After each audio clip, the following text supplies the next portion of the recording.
Bom dia a todas e todos. Vamos continuar nossas aulas não presenciais, agora com os segundos anos. E hoje nós vamos puxar um pouco para o Brasil, né?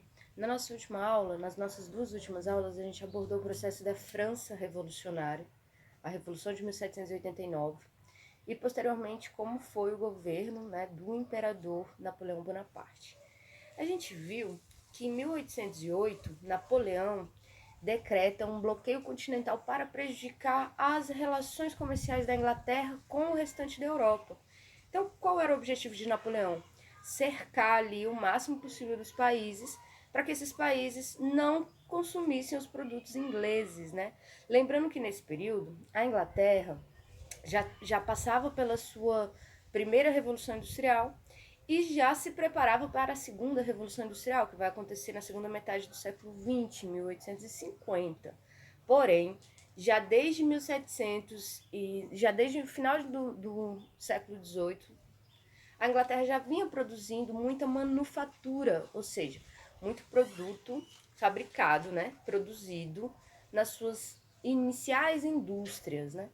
Porém, essa relação comercial da Inglaterra é muito forte.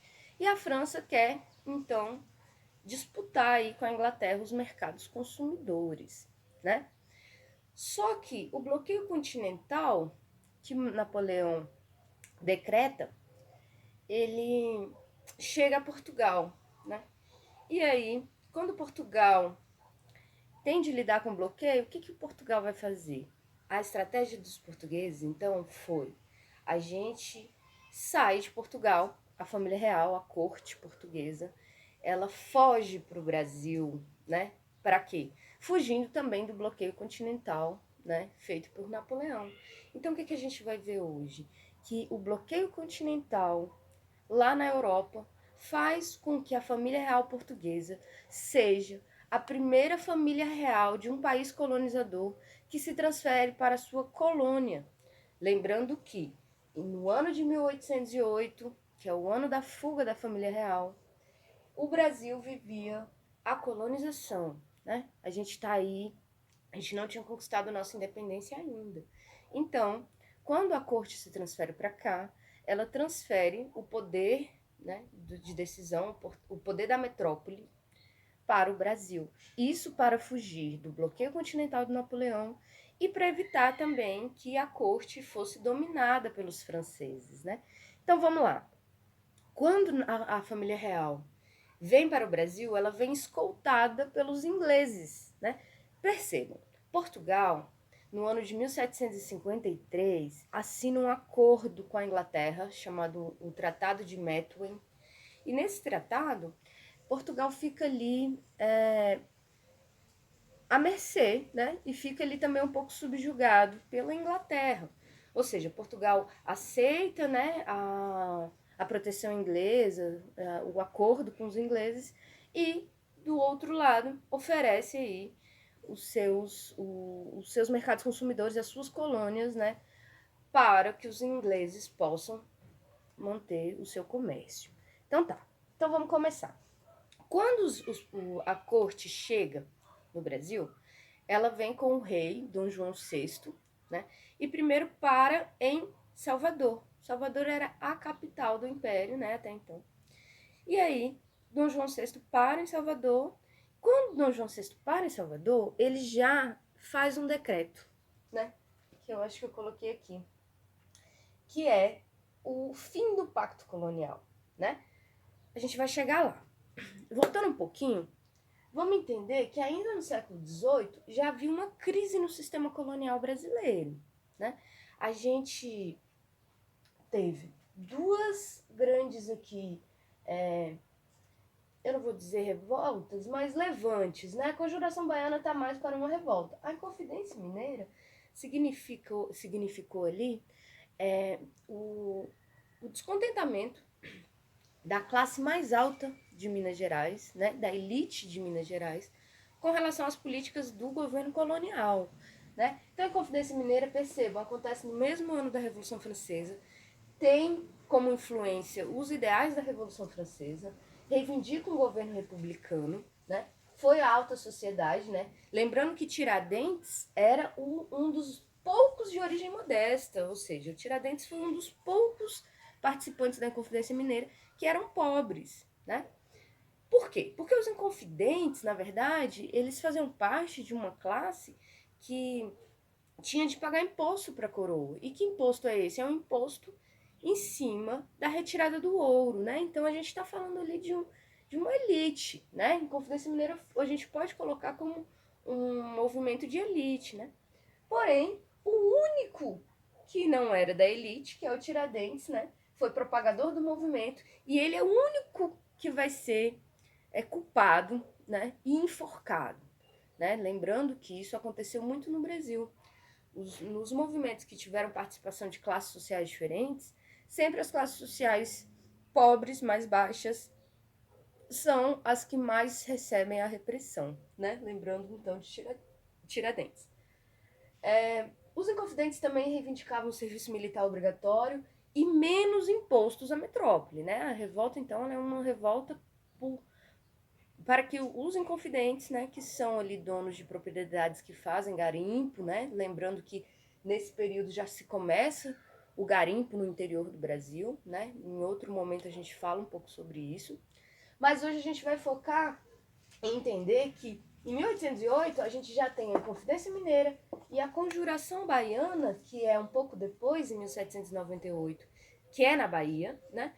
A gente já tem dois movimentos aí que já colocavam em xeque, já colocavam as suas inconformidades com o governo colonial. A Conjuração Baiana, ela foi mais popular, né?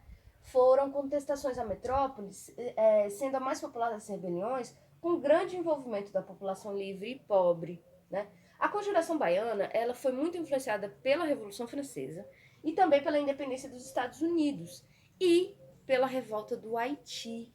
Lembrando que existiam líderes da Conjuração Baiana que eram, inclusive, contra o trabalho escravo, né? Eles lutavam pela abolição, alguns dos líderes da Conjuração Baiana, né? Trouxeram para a Bahia, então, os ideais de igualdade, liberdade e fraternidade, um governo republicano, como os Inconfidentes, né? Democrático e livre de Portugal, né?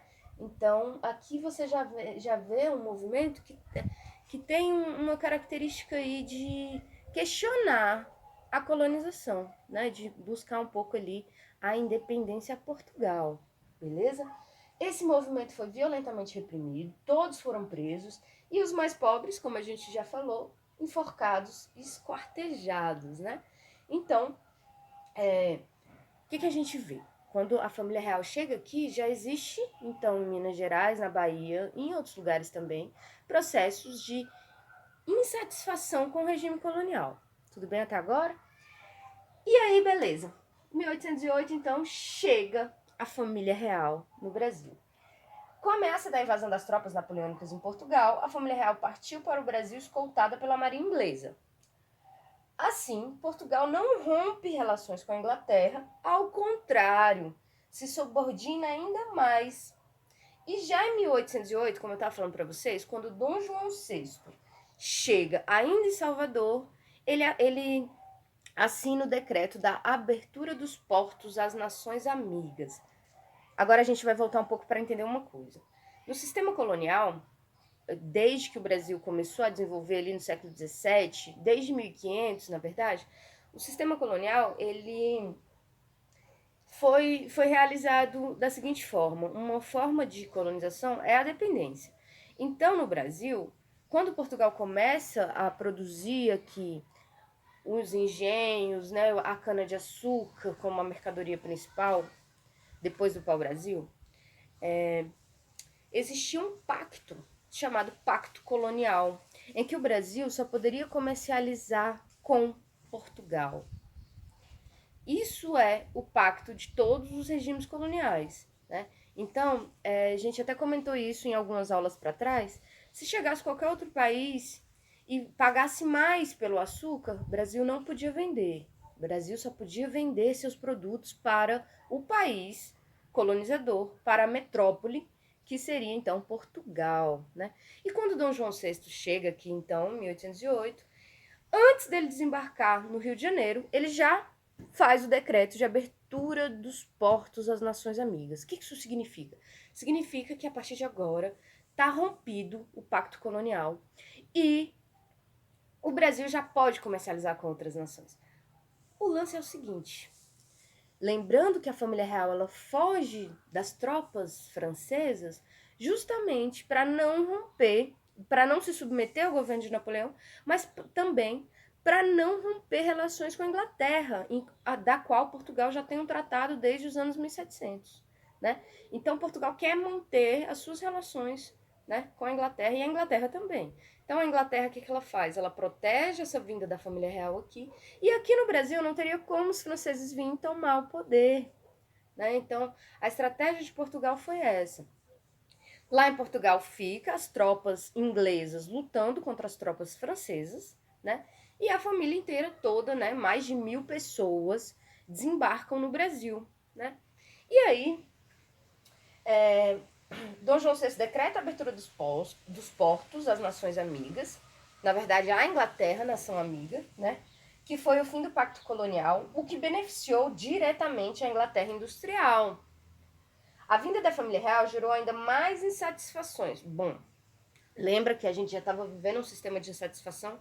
Então, quando a família real chega, ela traz uma outra lógica, né? Quando ela desembarca ali no Rio de Janeiro, ela ocupa os principais espaços, os principais centros, os principais prédios da cidade do Rio de Janeiro, né? E implementa ali mais impostos, né? Então a vinda da família real ela vai na verdade favorecer os processos que já existiam e que vão se intensificar pela independência do Brasil. A gente vai chegar lá. A família real, então, houve aumento de impostos, europeização do Brasil. Então, olha só, a corte começa a cobrar mais impostos, mas também para investir na iluminação, nas ruas, né? Principalmente no centro do Rio de Janeiro, construir uma biblioteca nacional, né? Tudo isso daí, essa europeização, né, voltado para o molde europeu, tudo isso daí vem com a família real. Então se intensifica essa questão de, bom, se a família real vem morar no Rio de Janeiro, eles querem transformar o Rio de Janeiro como se fosse ali uma cidade europeia, né? Então, para isso, aumenta-se os impostos e isso também vai aumentar a indignação dos brasileiros que já estão aqui. Acontece também que, com a abertura dos portos para a Inglaterra, e a Inglaterra já num processo industrial, vai vir uma chuva de produtos da Inglaterra para cá. Inclusive, temos relatos de que esses produtos vindos da Inglaterra muitas vezes não tinham nenhum tipo de utilidade, né? Como patins de neve, né? Ou seja, questões que a Inglaterra, produtos que a Inglaterra não conseguiu vender, né? E joga para o Brasil. E a gente é obrigado a comprar, né? Porque agora a Inglaterra ela tem prioridade nas relações comerciais. Então, essa elite, essa corte que vem de Portugal, começa a consumir muitos desses produtos industriais da Inglaterra. E a elite que aqui estava também. Então, a gente vai ver uma chuva de produtos ingleses aliado às insatisfações populares, aumentou a crise no sistema colonial. Então, a gente está falando de um período que vai gerar aí todos os processos que vão levar em 1822 a independência, né? A gente vai... E isso tem a ver diretamente com a vinda da família real para cá. É importante lembrar que o processo de independência foi marcado pela era das revoluções, fim do século XVIII e início do século XIX. Então, como a gente viu, mesmo que o Inconfidência Mineira e a Conjuração Baiana não possam ser considerados movimentos de independência ainda, né? Esses movimentos já têm a influência aí da era das revoluções. Que era das revoluções é essa? As revoluções burguesas que estão se passando na Europa, republicanas também, como a Revolução Francesa. Então vamos lá. Aqui então a gente tem o cenário de que ainda em 1808 Dom João VI revogou a lei que proibia a instalação de indústrias e manufaturas no Brasil. Vejam bem, até 1808 não poderia ter indústria no Brasil. O Brasil era um país agroexportador, um país que simplesmente produzia a cana-de-açúcar e comercializava com a Europa, com Portugal, né? Já em 1810, pressionado pela Inglaterra, Dom João VI então assinou os tratados que garantiam taxação privilegiada sobre os produtos ingleses vendidos no Brasil. Gente, vejam só. A Inglaterra então ela vai pressionar o Brasil com a direção da corte aqui para amenizar as taxas de imposto sobre os produtos ingleses. Então o que a gente vai ver? Que os produtos ingleses eles vão pagar 15% só de imposto. Os produtos portugueses, eles pagavam 16% de imposto, mais do que os ingleses, para estar aqui no Brasil. E o restante dos produtos que vinham de outros países da Europa pagava 26% de imposto sobre os produtos, né? Então vejam bem como a relação entre Portugal e Inglaterra é uma relação de dependência, né? No caso, Portugal dependente da Inglaterra. No entanto, que Dom João VI decreta essa taxação privilegiada para a Inglaterra, né? Também foi concedido aos ingleses julgarem crimes, juízes ingleses virem para cá mesmo julgar os crimes e terem liberdade de culto no Brasil. Lembrando que a Revolução Gloriosa, como é chamada, a revolução que deu origem à formação do Estado e à ascensão da burguesia na Inglaterra, que vai gerar a primeira revolução industrial, foi uma revolução protestante, né? Essa revolução, a gente vai falar sobre isso em outras aulas, mas essa revolução, ela rompe com o catolicismo, com a Igreja Católica Romana, né? E implementa o anglicanismo, né, o protestantismo na Inglaterra. E o protestantismo vai contribuir, então, com esse processo de prosperidade, de industrialização, de tudo mais, do Estado burguês que vai se instalar na Inglaterra. Em 1817, então, as tropas de Dom João VI invadiram o território do sul do Rio Grande do Sul com o nome de Cisplatina, que em 1828 tornou-se independente, o Uruguai. Bom, por que a gente precisa de lembrar disso? Quando Dom João VI chega aqui com a família real, ele também tem um interesse que é de ampliar o território brasileiro, né? E aí, é nesse contexto, em 1817, que Dom João VI se aproveita de uma questão. Bom, muitos países da América estavam passando por um processo de luta por independência, né? Nessa primeira metade do século XIX, nós vamos ver vários países na América, né? Estados Unidos já tinha feito sua independência no século XVIII, mas é no século XIX, no início do século XIX, 1800, que a maioria dos países latino-americanos, né, da América do Sul, vai conquistar a sua independência por lutas por independência. A gente também vai falar sobre isso em outro momento. Mas liderados aí pelo Simão Bolívar, né, vários países da América Latina estão em luta por independência. Dom João VI, então, aproveita esse contexto, né, e ocupa a região da Cisplatina. Essa guerra, ela dura aí um tempo, como a gente viu, mas o Brasil perde, né?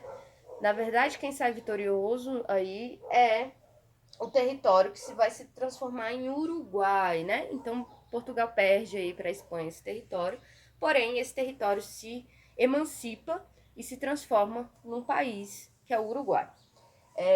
Por que a gente colocou isso daqui?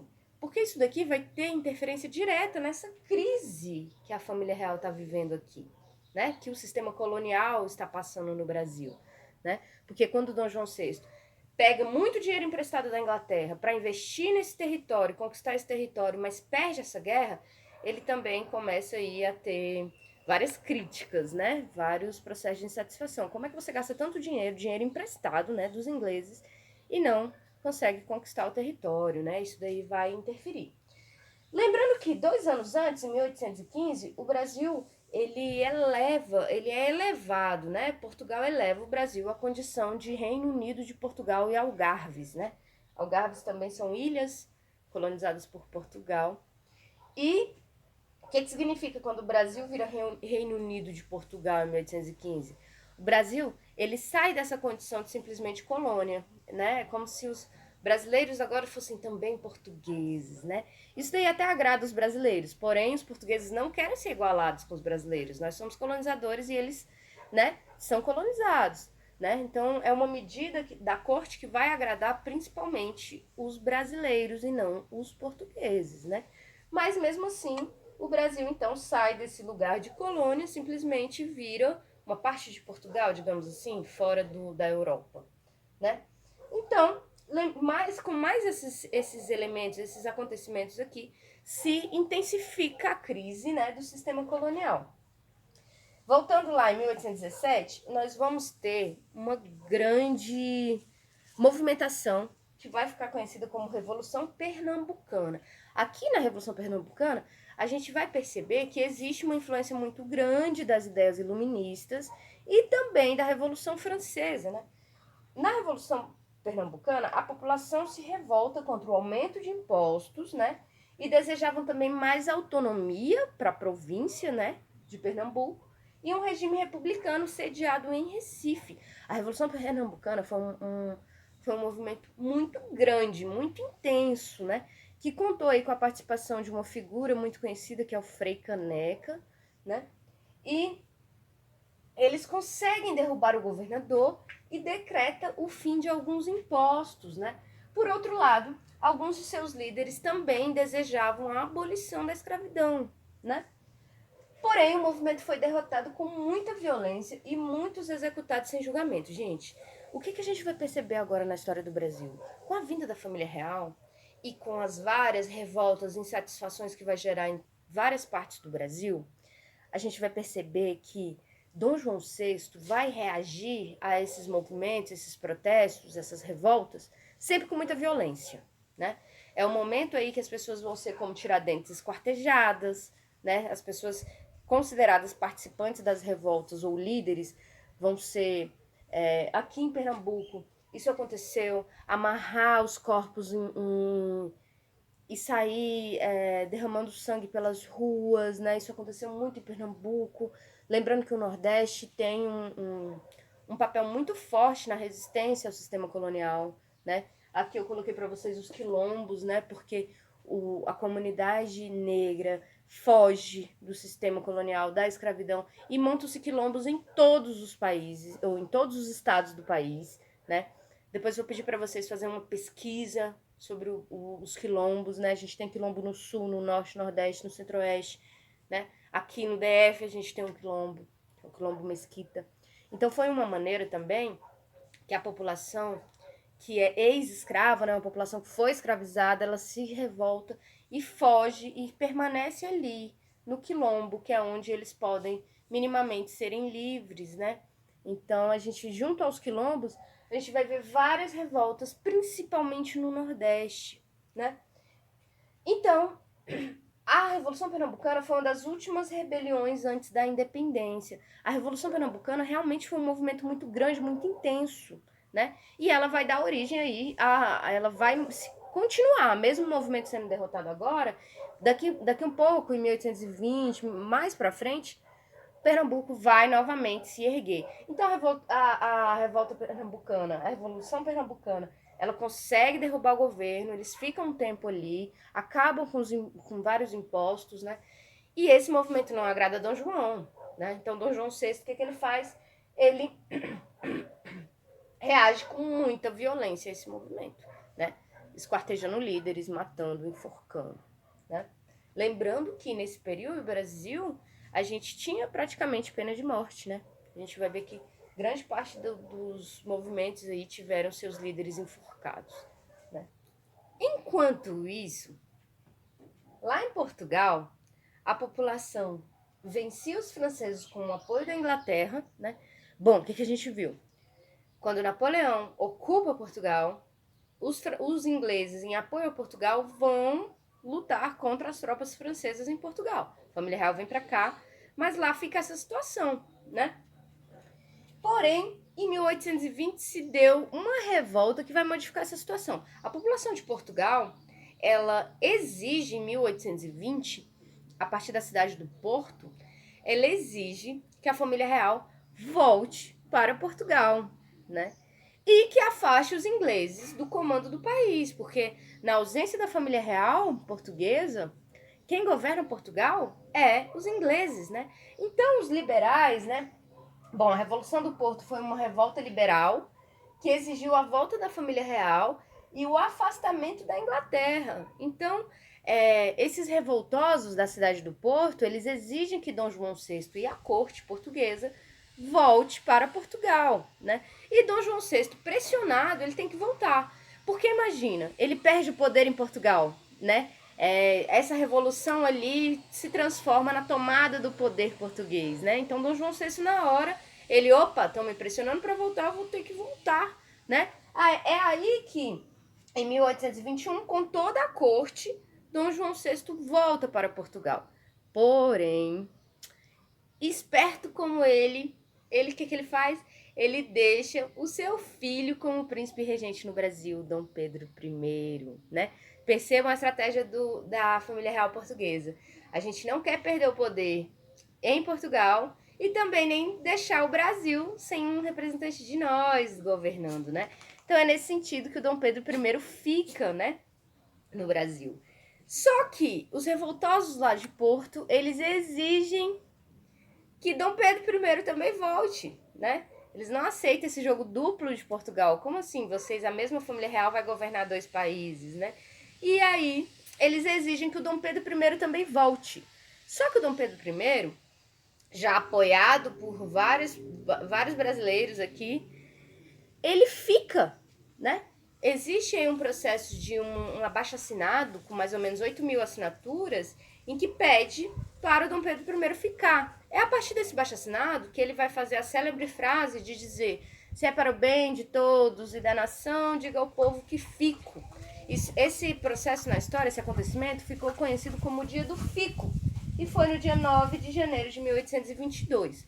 Lembrando que é em 1822 também que o próprio Dom Pedro vai encabeçar o processo de independência, né?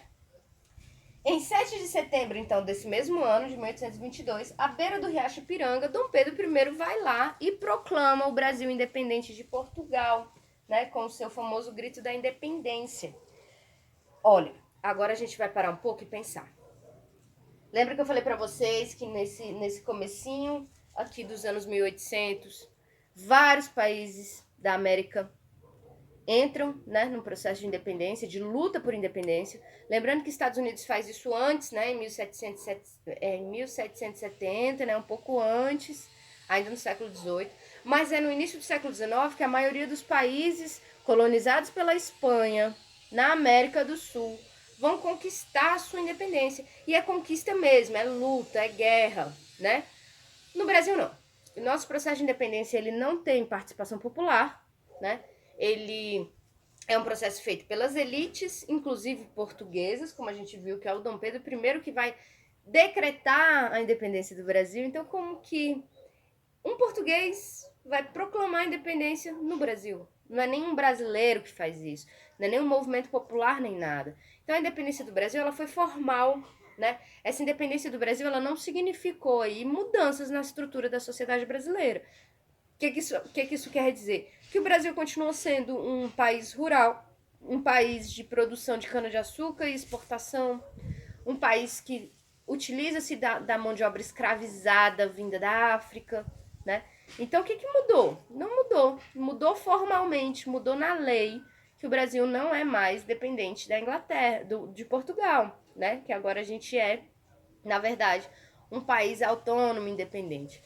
Porém, o que a gente vai ver é que esse processo foi dirigido pela aristocracia, formalizada a independência, mas não houve mudanças na estrutura da sociedade brasileira e nem na estrutura produtiva, né? Não houve impacto na vida da população negra, indígena e da população pobre, né? Se mantém aí os interesses dos colonizadores, se mantém aí a lógica que a gente chama de plantation, ou seja, grandes pedaços de terra que plantam só uma cultura, só a cana-de-açúcar, ou só o milho, ou só a soja, como é hoje, né? Como a gente mantém hoje aí essa estrutura produtiva da colonização até os dias de hoje, né? Então, os interesses dos colonos latifundiários, dos grandes donos de terra, se mantêm intacto, né? A escravização se mantém também como base da economia e a dependência da Inglaterra com relação à Inglaterra aumenta muito mais, né?